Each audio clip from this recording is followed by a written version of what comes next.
দেখুন বন্ধুরা, আমার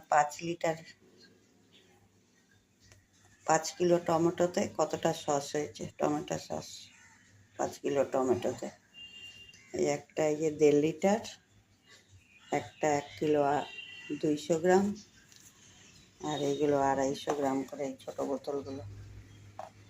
মানে 1.5 কিলো, 1 কিলো, 3.5 কিলো, 4 কিলো, এই 4.5 কিলোর মতন হয়েছে সস 5 কিলোতে।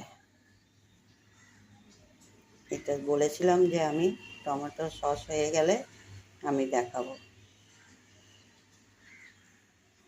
তাই আমি একটু দেখিয়ে দিলাম কতটা সস হলো।